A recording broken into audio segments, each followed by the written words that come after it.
นิทานเรื่องเกลียดสะใภ้พิการ หญิงสาวคนหนึ่งชื่อว่าชลดาเธอเป็นหญิงสาวที่งดงามและขยันขันแข็งแต่มีความพิการขาลีบมาตั้งแต่เด็กจากอุบัติเหตุทำให้เธอต้องใช้ชีวิตอย่างยากลำบากโดยการใช้ไม้เท้าค้ำยันในการเดินไปไหนมาไหนแต่เธอก็ไม่เคยท้อแท้ทุกๆวันชลดาจะทำขนมไปขายในตลาดเธอมีความสามารถในการทำขนมขายหลากหลายเช่นเต่าทึ้งบัวลอยไข่หวานและลูกชุบขนมของเธอนั้นรสชาติอร่อยถูกปากชาวบ้านจนทุกคนต่างพากันมาอุดหนุนซื้อขนมของเธออย่างไม่ขาดสายวันนี้ก็เช่นกันหญิงสาวทำขนมหาบมาขายที่ตลาดแต่เช้าด้วยท่าทางที่ยิ้มแย้มแจ่มใสแม้จะต้องใช้ไม้ค้ำยันขาข้างหนึ่งของเธอและหาบขนมข้างหนึ่งอย่างยากลำบากขนมจ้าขนมหวานอร่อยมีให้เลือกหลากหลายเลยจ้าเชิญมาเลือกซื้อกันได้เลยจ้าอ้าวเป็นยังไงหนูชลดามาขายขนมแต่เช้าเชียวสวัสดีจ้ะยายวันนี้รับอะไรดีจ๊ะค่ะเอาขนมกล้วยจะซื้อไปฝากตาที่บ้านเขาชอบกินขนมของเจ้ามากเลยนะได้จ้ะยายแล้วแวะมาอุดหนุนอีกนะจ๊ะขณะที่หญิงสาวกำลังนั่งขายขนมอยู่นั่นเองก็มีเศรษฐีหนุ่มคนหนึ่งเดินเที่ยวเล่นและซื้อของที่ตลาดเขามีชื่อว่าพลวัตซึ่งมีรูปร่างหน้าตาหล่อเหลาเป็นที่รู้จักของชาวบ้านเพราะเขามักจะจัดโรงทานเพื่อแจกอาหารให้คนยากจนและผู้ยากไร้ในวันสำคัญเสมอแต่ทั้งสองก็ไม่เคยเห็นหน้าค่าตากันมาก่อนหรือรู้จักกันมาก่อนเลยทันทีที่พลวัตเห็นชลดาผู้งดงามนั่งขายขนมอยู่เขาก็รู้สึกชอบพอจึงเดินตรงเข้าไปทักทายและอุดหนุนขนมของเธอสวัสดีครับแม่หญิงเจ้าขายอะไรเหรอครับชลดาเงยหน้าขึ้นมองชายหนุ่มที่ทักทายด้วยใบหน้าที่ยิ้มแย้มและยิ้มตอบเขาสวัสดีจ้ะข้าขายขนมจ้ะมีหลายอย่างเลยทีเดียวเชิญเลือกซื้อไปชิมสักอย่างไหมจ๊ะอร่อยทุกอย่างเลยนะจ๊ะมีอะไรบ้างเหรอครับช่วยแนะนำข้าหน่อยข้าจะได้ซื้อไปชิมแล้วก็ฝากท่านแม่ข้าด้วยวันนี้มีสาคูมะพร้าวอ่อนขนมกล้วยทองหยอดขนมเปียกปูนกับข้าวต้มมัดจ้ะเลือกไม่ถูกเลยครับแต่ละอย่างน่ากินทั้งนั้นเลยงั้นข้าเหมาหมดเลยละกันชลดากับชาวบ้านที่ได้ยินดังนั้นก็ตกใจโดยเฉพาะหญิงสาวที่ทั้งตกใจและก็ดีใจในเวลาเดียวกันเธอรีบยกมือไหว้ขอบคุณชายหนุ่มคนนั้นและบอกว่าจะหาบขนมไปส่งที่บ้านของเขาซึ่งชายหนุ่มก็ตอบตกลงในขณะที่ชลดากำลังลุกขึ้นนั่นเองเธอก็ต้องใช้ไม้ค้ำยันทำให้เศรษฐีหนุ่มเพิ่งสังเกตเห็นว่าเท้าซ้ายของเธอพิการรีบแบนเขาตกใจมากจึงถามเธอขึ้นว่าขาของเจ้าอ๋อใช่จ้ะข้าพิการมาตั้งแต่เด็กเมื่อชายหนุ่มรู้ดังนั้นก็รู้สึกสงสารเธอมากยิ่งขึ้นเขาจึงเสนอตัวเป็นคนหาบขนมไปที่บ้านด้วยตนเองแต่เธอก็สามารถเดินไปที่บ้านพร้อมกับเขาได้เมื่อให้คนรับใช้เอาขนมออกจากหาบเรียบร้อยแล้วเขาก็คืนหาบให้กับเธอระหว่างนั้นทั้งสองคนก็ได้พูดคุยทำความรู้จักกันมากขึ้นทำให้ชลดารู้ว่าพลวัตคือเศรษฐีหนุ่มที่มีบ้านอยู่ไม่ไกลจากตลาดนักเมื่อชลดาและพลวัตเดินมาถึงบ้านของเขาแล้วชายหนุ่มก็สั่งให้คนรับใช้มาเอาขนมไปเก็บและเชิญให้หญิงสาวเข้ามาแวะเที่ยวในบ้านของเขาแต่ชลดาก็ปฏิเสธเพราะไม่อยากรบกวนหลังจากที่เธอรับคานหาบไปแล้วก็ขอตัวกลับบ้านทำให้พลวัตมองตามด้วยความเป็นห่วงวันต่อมาชลดาก็ทำขนมมาขายที่ตลาดอีกเช่นเดิมและครั้งนี้ชายหนุ่มกลับมาอุดหนุนขนมของเธออีก ทำให้เธอซาบซึ้งในน้ำใจของเขามากในขณะที่ชาวบ้านต่างก็แอบลุ้นว่าทั้งสองจะชอบพอกันหรือไม่แต่ในขณะเดียวกันทุกคนต่างก็หนักใจเพราะพลวัตเป็นเศรษฐีหนุ่มที่เพียบพร้อมมากในขณะที่ชลดาเป็นเพียงหญิงสาวผู้พิการและยากจนคนหนึ่งอีกทั้งแม่ของชายหนุ่มหรือคุณหญิงละอองที่ชาวบ้านต่างก็สมญานามลับหลังว่าแม่ย่าจอมโหดก็มีนิสัยเข้มงวดดุร้ายมากคงยากที่จะทำใจยอมรับลูกสะใภ้เช่นชลดาในขณะเดียวกันชายหนุ่มก็นำขนมที่เขาซื้อจากหญิงสาวไปฝากแม่ของเขาเมื่อคุณหญิงละอองได้ลองลิ้มรสแล้วก็รู้สึกติดใจขนมหวานพวกนี้รสชาติดีทีเดียวอร่อยทุกอย่างเลยลูกซื้อมาจากไหนจ๊ะซื้อจากตลาดครับแม่ถ้าแม่ชอบข้าจะซื้อมาให้แม่ทุกวันเลยดีลูกไม่น่าเชื่อเลยนะว่าชาวบ้านธรรมดาจะทำขนมได้อร่อยถึงเพียงนี้แม่นึกว่าเจ้าไปเอามาจากในวังเสียอีกคนขายขนมก็สวยมากด้วยนะครับแม่นั่นแน่ลูกคนนี้มีหน้าล่ะหมู่นี้เจ้าถึงดูยิ้มแย้มแจ่มใสผิดปกติชายหนุ่มหัวเราะและพยายามบอกถึงข้อดีของชลดาให้แม่ของเขาฟังโดยที่ยังคงเก็บความลับเรื่องที่เธอเป็นคนพิการไว้ก่อนทำให้คุณหญิงละอองเข้าใจผิดคิดว่าลูกชายไปชอบพอแม่ค้าสาวคนเก่งที่ขยันขันแข็งและเอาการเอางานแต่ในใจของนางก็ยังคงต้องการลูกชายหัวแก้วหัวแหวนเพียงคนเดียวได้แต่งงานเป็นฝั่งเป็นฝากับหญิงสาวที่มีฐานะเหมาะสมกันวันหนึ่งขณะที่ชลดากำลังหาบหม้อขนมกลับบ้านหลังจากที่ขายขนมที่ตลาดหมดแล้วพลวัตก็มาพบเธอและอาสาช่วยเธอถือของให้มาครับให้ข้าช่วยเธอขอบคุณมากจ้ะชายหนุ่มยกคานหาบของหญิงสาวขึ้นบ่าโดยไม่รังเกียจและถือตนว่าเขาเป็นเศรษฐีจนกระทั่งถึงบ้านของเธอเขาก็ขอไปเยี่ยมบ้านของเธอด้วยแต่ดูเหมือนว่าหญิงสาวรู้สึกอับอายที่ตนเองมีเพียงบ้านหลังเล็กๆสุดท้ายเมื่อพลวัตยืนยันหนักแน่นเธอจึงยอมให้เขาเข้าไปในบ้านทันทีที่ชายหนุ่มเข้าไปในบ้าน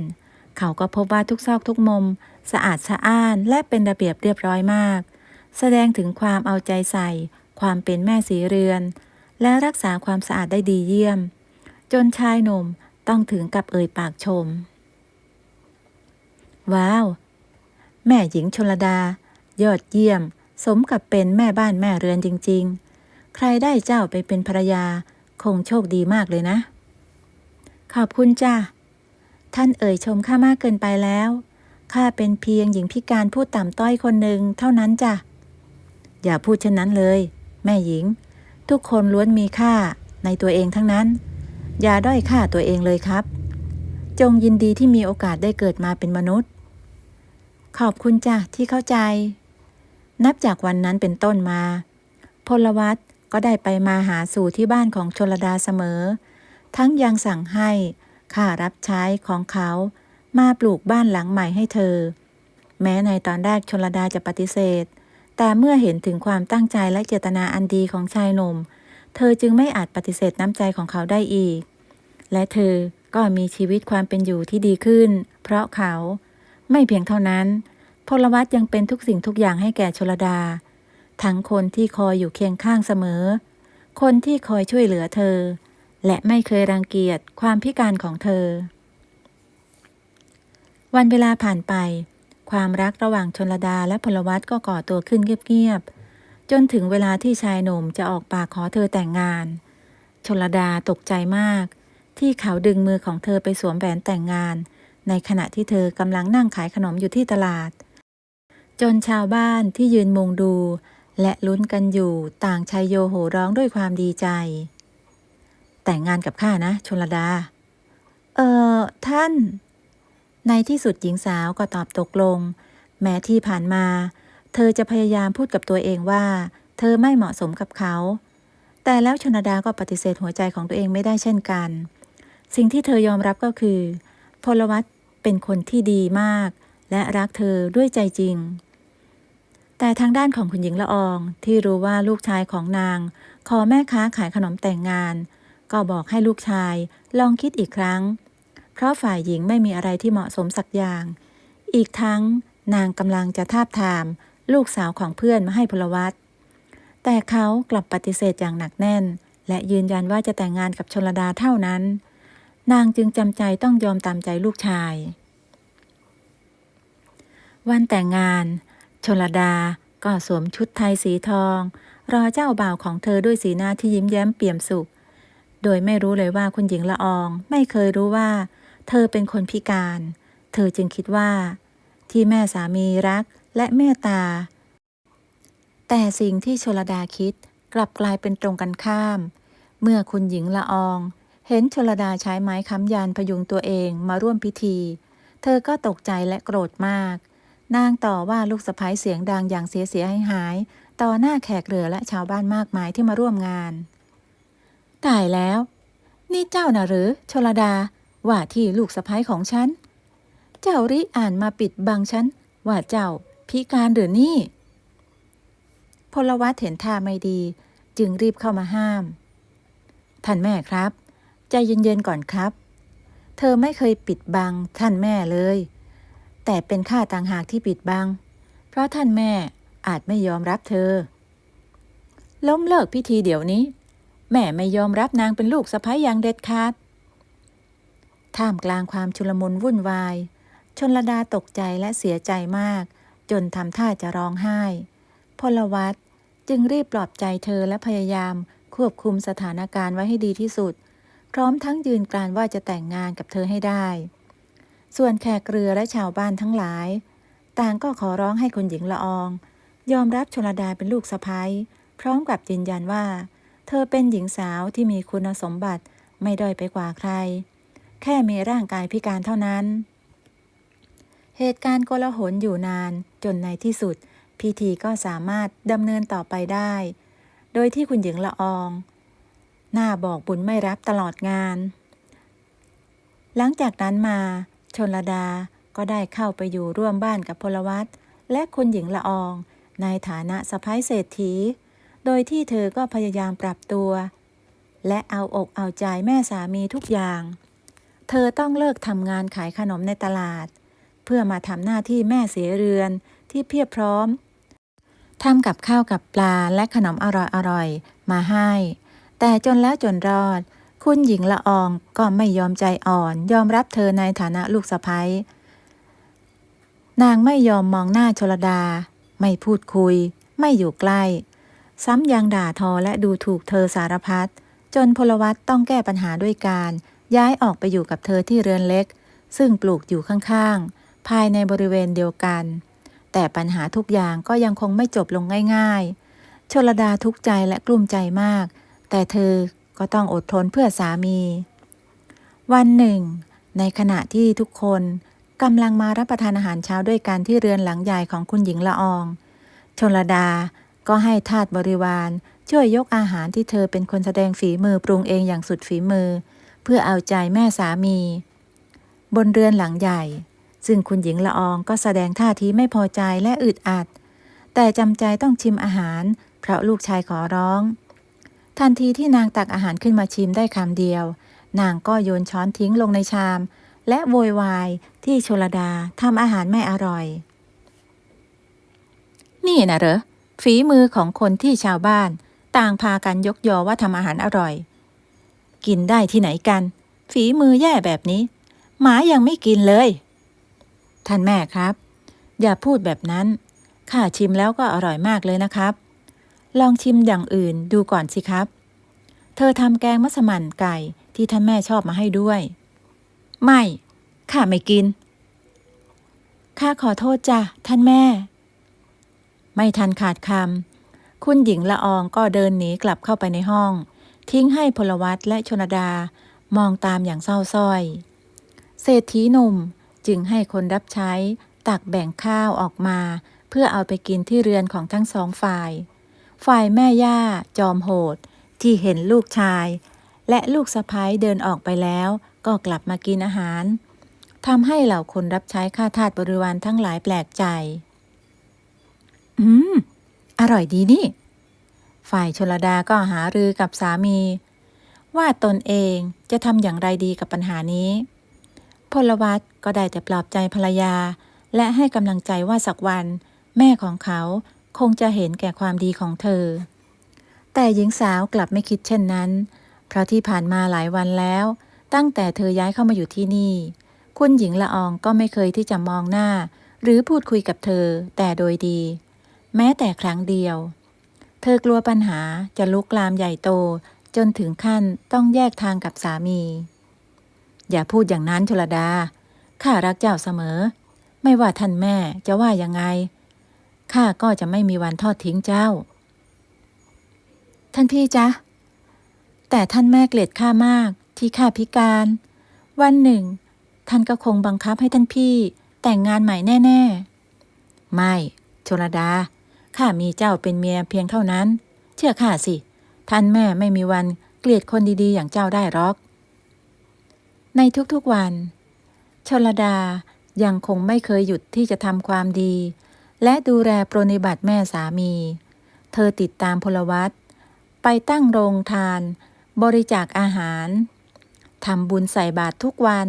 ทำให้ชาวบ้านต่างก็ยกย่องชมเชยหญิงสาวที่ได้ดีมีชีวิตที่ร่ำรวยแล้วก็ยังไม่ลืมตนยังคอยช่วยเหลือผู้ตกทุกข์ได้ยากและคอยอยู่เคียงข้างสามีเสมอ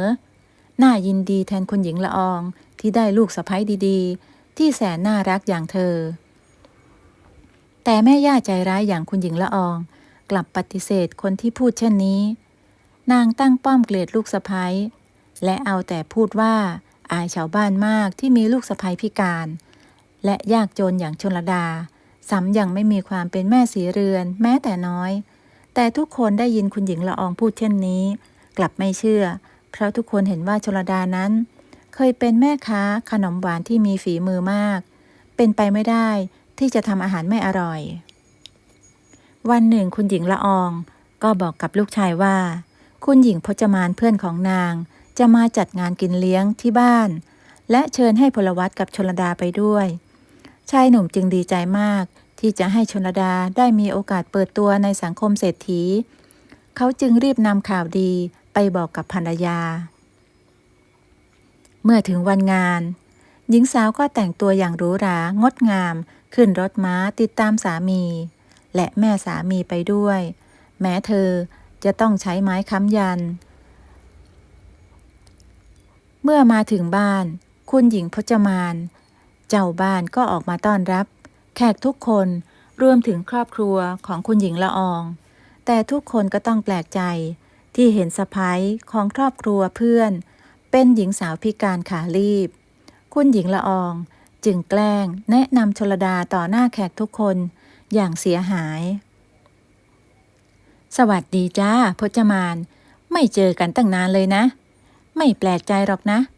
ผู้หญิงคนนี้คือคนรับใช้คนใหม่ของลูกชายของฉันเองพูดอะไรอย่างนั้นครับท่านแม่เธอคือชลดาภรรยาของข้าต่างหากคุณหญิงพจมานกับสามีที่ยืนดูอยู่ก็แปลกใจนี่นะเหรอสะใภ้คนใหม่ของเพื่อนและทุกคนต่างก็ดูออกว่าคุณหญิงละอองไม่ชอบหน้าชลดาอย่างมากแต่ถึงกระนั้นทางเจ้าบ้านก็เชิญทุกคนเข้าไปในงานเลี้ยงที่จัดขึ้นอย่างหรูหราสมฐานะเศรษฐีชลดาเพิ่งได้มีโอกาสร่วมงานกินเลี้ยงสังสรรค์แบบตะวันตกเป็นครั้งแรกเธอจึงทำตัวไม่ถูกเพราะตั้งแต่เกิดจนโตเธอเคยกินข้าวกับพื้นโดยใช้ช้อนเท่านั้นเมื่ออาหารมาเสิร์ฟโดยมีช้อนส้อมและมีดเธอจึงใช้ไม่เป็นและตัดสินใจใช้เพียงช้อนในการกินอาหารจนแขกทุกคนในงานต่างพากันมองมาที่เธอเป็นตาเดียวตายแล้วกินไม่เป็นละสิแม่ชลดาช่วยไม่ได้นี่นะเกิดมายากจนเคยกินแต่อาหารชั้นต่ำโดยใช้แต่มือข้าละอายจริงๆไม่น่าพามาด้วยเลยพลวัตที่เห็นท่าทีไม่ดีจึงกระซิบบอกวิธีให้ใช้ช้อนส้อม และมีดกับภรรยาแต่เธอก็ยังคงใช้ไม่เป็นเพราะไม่ได้ฝึกหัดมาก่อนชลดารู้สึกอึดอัดใจและอับอายเป็นอย่างมากเธอจึงหยุดกินอาหารและพยายามที่จะไม่ร้องไห้ออกมาเธอต้องอดทนให้ได้แต่แม่สามีใจร้ายก็ยังไม่หยุดเท่านั้นนางบ่นและต่อว่าลูกสะใภ้ต่างๆนานาต่อหน้าเพื่อนฝูงและแขกเรือทุกคนที่มาจากชนชั้นสูงและเศรษฐีหาว่าชลดาพิการและมาจากครอบครัวที่ยากจนไม่มีหัวนอนปลายเท้าทำขนมขายไปวันๆจนมาเจอกับพลวัตที่ตลาดจึงวางแผนจับคนรวยอย่างลูกชายของนางใช้ความงามและเล่ห์มารยาล่อลวงสารพัดจนพลวัตตกหลุมรักและแต่งงานด้วยนางต้องจำใจยอมรับให้ลูกชายแต่งงานทั้งที่ไม่เต็มใจและรู้แผนการชั่วร้ายของชลดาที่จะหลอกเอาเงินและทรัพย์สินของครอบครัวอยากตกถังข้าวสารมามีชีวิตที่สุขสบายไม่ต้องทำงานหนักแต่สักวันนางจะหาสะใภ้คนใหม่ที่เหมาะสมให้กับลูกชายพลวัตเห็นว่าสถานการณ์เลวร้ายลงในที่สุดแม่ของเขาก็หักหน้าภรรยาต่อหน้าทุกคนเช่นนี้ซ้ำยังใส่ร้ายต่างๆนานาเขายอมรับไม่ได้ชายหนุ่มจึงยอมเสียมารยาทพูดแทรกขึ้นว่าเขารักชลดาที่หัวใจและคุณธรรมความดีไม่ใช่หน้าตาและเขาไม่เคยรังเกียจที่ชลดาพิการจากนั้นเขาจึงประคองภรรยาขึ้นรถม้ากลับบ้านทิ้งให้แม่ของสามีอยู่ในงานเลี้ยงกับเพื่อนๆต่อไปหลังจากเหตุการณ์วันนั้นชลดาก็รู้สึกอับอายและเสียใจมากแต่เธอก็ยังอดทนและพยายามทุกวิถีทางเพื่อให้แม่สามีไม่เข้าใจผิดคิดว่าเธอแต่งงานกับพลวัตเพราะหวังเงินและทรัพย์สมบัติแต่เธอแต่งงานเพราะความรักและความดีที่สามีมีให้เธอเสมอไม่เปลี่ยนแปลงหญิงสาวยังคงคอยทำความสะอาดบ้านและทำอาหารอร่อยมาให้คุณหญิงละอองทุกมื้อแม้จะไม่เคยได้กินอาหารร่วมกันพร้อมหน้าพร้อมตาแต่เธอก็มั่นใจว่าสักวันแม่สามีจะยอมชิมอาหารแต่โดยดีและติดใจฝีมือของเธอแต่ทุกๆครั้งคุณหญิงละอองจะแอบกินอาหารเพียงลำพังลับหลังลูกชายและลูกสะใภ้แม้ว่านางจะยอมรับว่าอาหารฝีมือของชลดาอร่อยมากแต่นางก็ไม่ใจอ่อนที่จะยอมรับเธอเด็ดขาดจนวันหนึ่งพลวัตจะต้องไปธุระที่ต่างเมืองหลายวันซึ่งจริงๆแล้วเขาก็ไม่อยากไปนักเพราะกลัวว่าแม่ของเขาจะหาทางกลั่นแกล้งชลดาระหว่างที่เขาไม่อยู่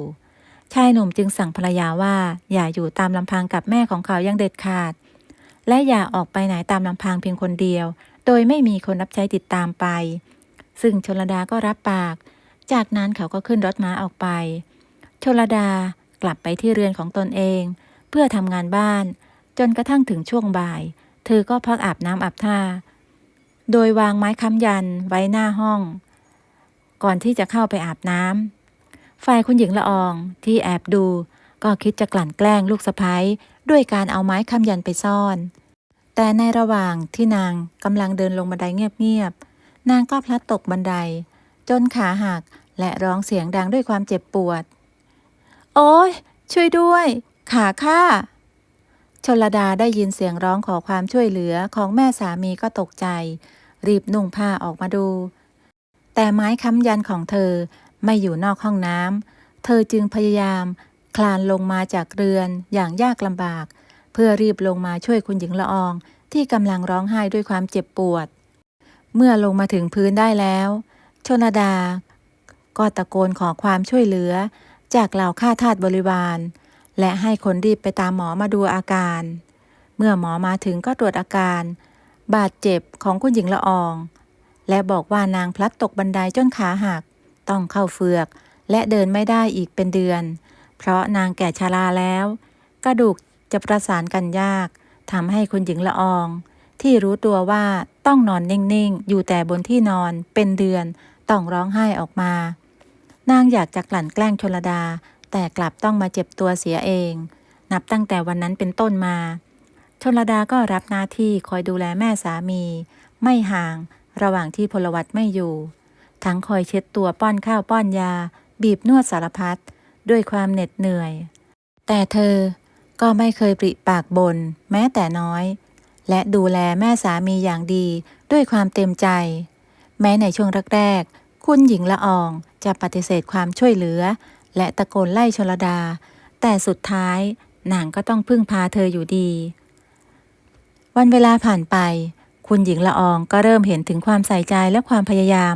ดูแลเอาใจใส่จากลูกสะใภ้เธอทำกับข้าวและขนมอร่อยมาให้กินทุกมื้อและทำทุกอย่างเพื่อให้นางได้ผ่อนคลายสบายใจมากที่สุดระหว่างที่ต้องนอนพักรักษาตัวนิ่งๆอยู่แต่บนที่นอนที่แสนจะน่าเบื่อทำให้คุณหญิงละอองเริ่มใจอ่อนและยอมพูดคุยกับชลดา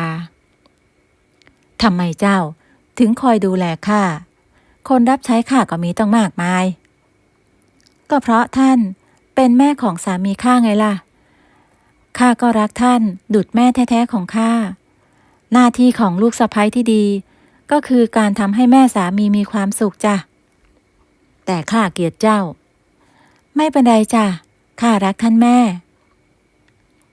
คุณหญิงละอองได้ฟังคำตอบของลูกสะใภ้ก็ถึงกับหัวเราะออกมานอกจากลูกชายแล้วนางเพิ่งเคยเห็นใครคอยดูแลนางอย่างดีเช่นนี้เป็นครั้งแรกที่ผ่านมาชลดาก็ทำหน้าที่ลูกสะใภ้เป็นอย่างดี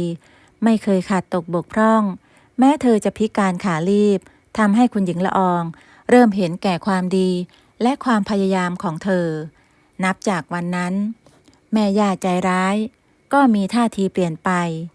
นางเริ่มยอมพูดคุยกับลูกสะใภ้ดีๆยอมให้ชลดาป้อนข้าวป้อนยาทำกายภาพบำบัดและดูแลปฏิบัติทุกอย่างโดยไม่ขับไล่สายส่งทำให้ชลดาและคุณหญิงละอองได้ใช้เวลาด้วยกันมากขึ้นจนกว่าพลวัตจะกลับมาในที่สุดก็ถึงวันที่พลวัตกลับมาที่บ้านเขาได้ข่าวว่าแม่พลัดตกบันไดจนขาหักก็ตกใจจึงรีบรุดไปเยี่ยมบนเรือนแต่ก็ต้องตกใจกับภาพที่เห็นเมื่อเขาเห็นชลดากำลังป้อนข้าวคุณหญิงละอองโดยที่นางมีสีหน้ายิ้มแย้มแจ่มใสพูดคุยกับชลดาอย่างดีอ้าวกลับมาแล้วเหรอลูกกลับมาแล้วครับแม่ท่านแม่ท่านเป็นยังไงบ้างดีขึ้นมากแล้วลูกชลดาเขาดูแลแม่อย่างดีตอนนี้แม่เริ่มขยับขาได้บ้างแล้วนะพลวัตได้ยินเช่นนั้นก็ดีใจมากเขาโผล่เข้ากอดแม่และภรรยาทั้ง3 คนกำลังเริ่มต้นใหม่และชีวิตครอบครัวที่มีความสุขและเข้าใจกัน1 เดือนต่อมาคุณหญิงละอองก็กลับมาเดินได้และแข็งแรงตามปกตินางยอมรับชลดาเป็นลูกสะใภ้อย่างเต็มตัวและกำลังจะได้เป็นย่าชลดาตั้งท้องลูกคนแรกทั้ง3 คนกำลังตั้งหน้าตั้งตาต้อนรับสมาชิกใหม่ในบ้านทั้งคุณหญิงละอองพลวัตและชลดาก็ใช้ชีวิตอยู่ด้วยกันอย่างมีความสุขเป็นอันหนึ่งอันเดียวกันตั้งแต่นั้นมา